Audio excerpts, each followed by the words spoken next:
Hai guys, halo.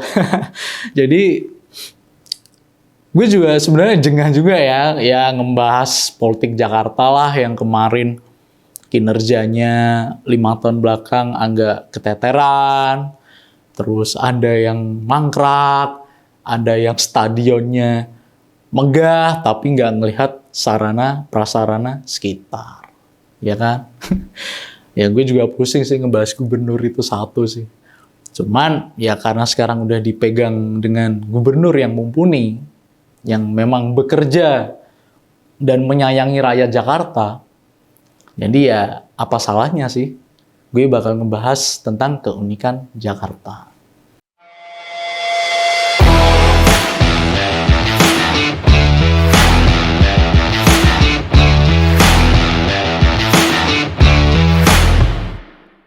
Ya nggak lepas lah Jakarta itu kan sebagai pusat ekonomi, bisnis, hingga politik dan pemerintahan. Meskipun nantinya ibu kota ini pindah ke Kalimantan, yakni Nusantara. Tapi perlu diingat, nantinya tuh Jakarta bakal jadi kota ekonomi. Ya kalau teman-teman di beberapa episode lalu kan pasti udah gue sampein ya. Seperti halnya New York, Washington, yaitu di USA. Kemudian di Myanmar ya ada Naypyidaw dan Yangon, ya kan? Terus juga di Rusia ada lagi Moskow dan Saint Petersburg. Itu kan dua kota yang saling menyangga ya, yang satu ibu kota, yang satu kota ekonomi. Ya, sama kan seperti halnya juga India, New Delhi dan Mumbai. Kan menarik gitu, jadi seimbang. Nah, yang mau gue bahas ini beberapa keunikan nih untuk kota Jakarta ya. Ya dari makanan, semuanya lah realita kehidupan. Untuk yang pertama, abang-abang jualan kopi keliling. Waduh, ini banyak banget ini. Ini banyak banget.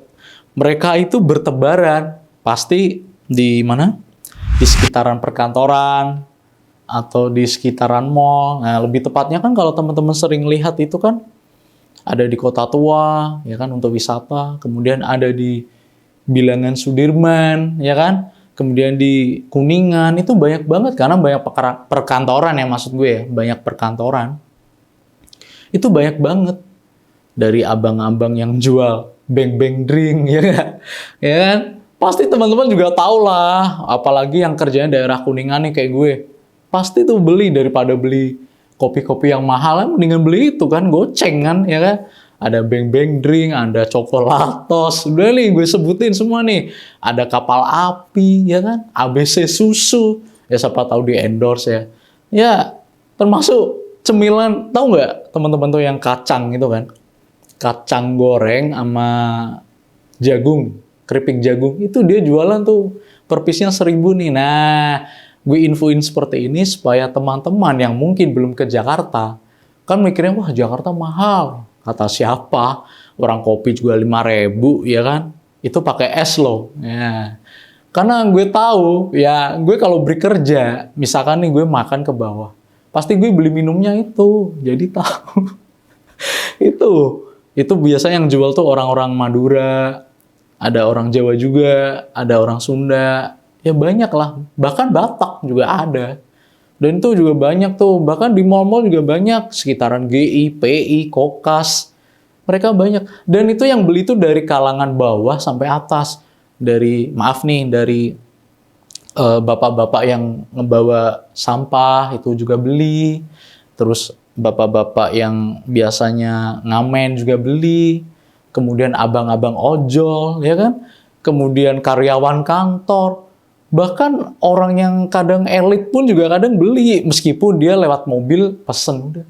Itu uniknya loh, mereka tuh naik sepeda keliling gitu kan. Pasti anak-anak sekitaran Sudirman dan Kuningan tahu lah. Terus yang keduanya, nasi bebek Madura. Aduh, ini mah sambal hitamnya itu kayak ngehabisin nasi itu mah. Itu tanpa bebeknya aja udah enak. Bayangin coba.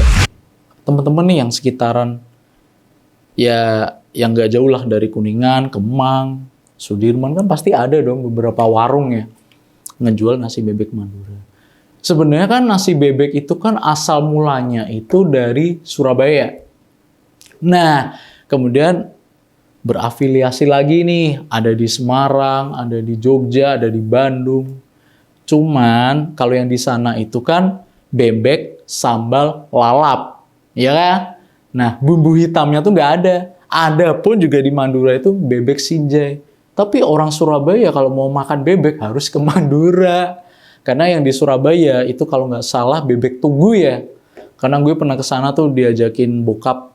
Itu bebek sambal lalap. Jadi nggak ada bumbu hitamnya. Nah, yang di Jakarta ini menarik. Kalau teman-teman nih yang mungkin sudah lama tinggal di Jakarta atau baru tinggal di Jakarta, coba deh lihat semua protokol di area Jakarta. Berapa meter deh? 100 meter atau 200 meter lah.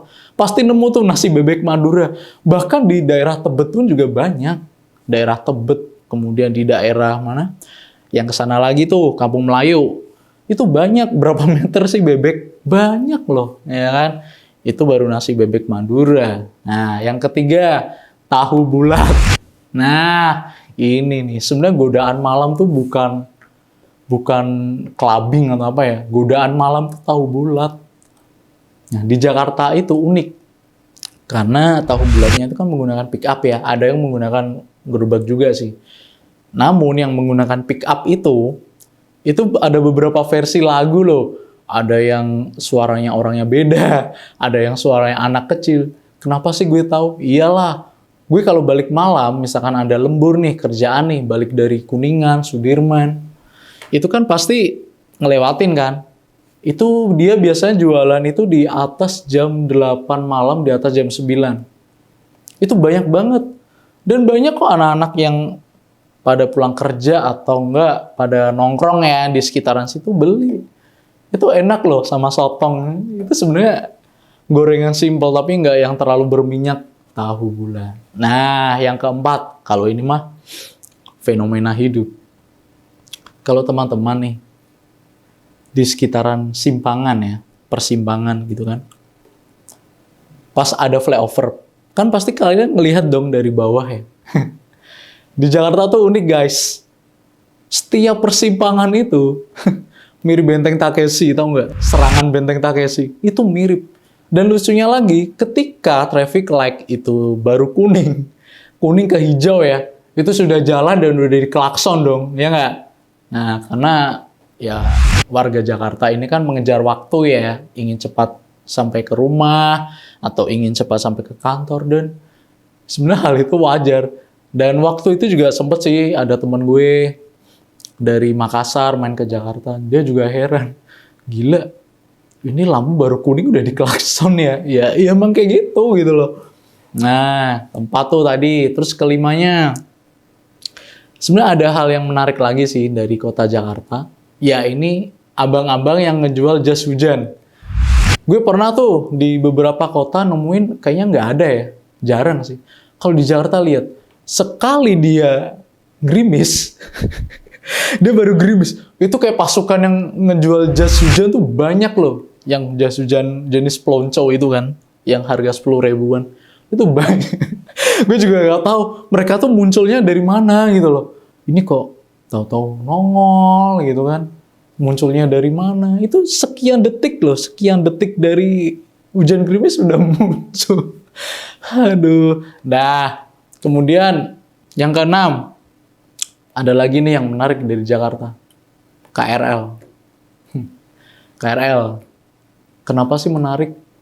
Ya, kalau kalian pernah ngelihat akuarium ikan ya, itu kan isinya ikan tuh, penuh kan. Nah, kalau KRL enggak. Kalau gue kadang di persimpangan tuh kadang ngeliatin, wah gila kayak akuarium. Emang bener kayak akuarium, kayak pepes. Nah, kalau akuarium kan ikan ya. Kalau KRL enggak, itu kaca, isinya orang semua, bahkan sampai yang desak-desakan ini di pinggir pintu loh. Ya enggak, ya kan? Waduh, gila banget sih. Itu mah keunikan Jakarta yang mungkin sebenarnya itu hal yang sudah pernah sering kita lewati ya sebagai warga Jakarta ya. Cuman ada beberapa orang yang nggak sadar dengan hal itu gitu. Ya tadi yang awal, termasuk abang-abang kopi keliling. Banyak banget loh di Jakarta tuh kopi-kopi keliling. Aduh. Untuk konklusinya guys, di balik keunikan Jakarta ini kan ya, kita ini kan sebagai yang saat ini ibu kota, yang nantinya mungkin kota ekonomi ini kan sebagai percontohan lah untuk kota-kota lainnya. Ya kalau bisa nantinya di pilgub selanjutnya ini ya, pilgub yang gagasan, kan lebih seru gitu loh. Kan Jakarta ini kan terkenal dengan kota metropolitannya ya, dari segala aspeknya ya, dari entertain, dari ekonomi. Ya cobalah bangun Jakarta itu dengan citra yang baik. Masa Jakarta dibangun dengan politik identitas, kan nggak ini juga lah, nggak seru lah, ya nggak? Apalagi nantinya kan walaupun ibu kota pindah di Nusantara kan, ya Jakarta ini tetap pastinya menopang ekonomi di dalam pembangunan Indonesia ke depannya. Apalagi Indonesia kan punya tujuan ya, di 2045 Indonesia emas. Kan lebih keren dong, ya kan? Pemimpin ya, apalagi nanti Pilgub DKI yang baru nantinya ya, aduh ya gagasan. Apalagi kan sudah disediakan MRT, ya kan? LRT kan banyak Jakarta. Terus kemudian sekarang beberapa protokol di Jakarta kan sudah dirapikan sampai Simpang Susun Semanggi, kan impact-nya juga oke gitu loh. Ya enggak? Ya gue cuma pesan aja sih buat nantinya para pemimpin di Pilgub DKI Jakarta mendatang. Kita adu gagasan lah. 2024 ke atas tuh udah saatnya politik anak muda gitu. Bikin tuh yang oke gitu. Jadi nggak usah kaku-kaku lah. Apalagi agama dibawa ke politik. Aduh, mendingan gue ngobrolin keunikan Jakarta, ya nggak? Oke, cukup sekian dari gue Tiko Wesa Putra di Oppo Iki, opini politik terkini. Dah!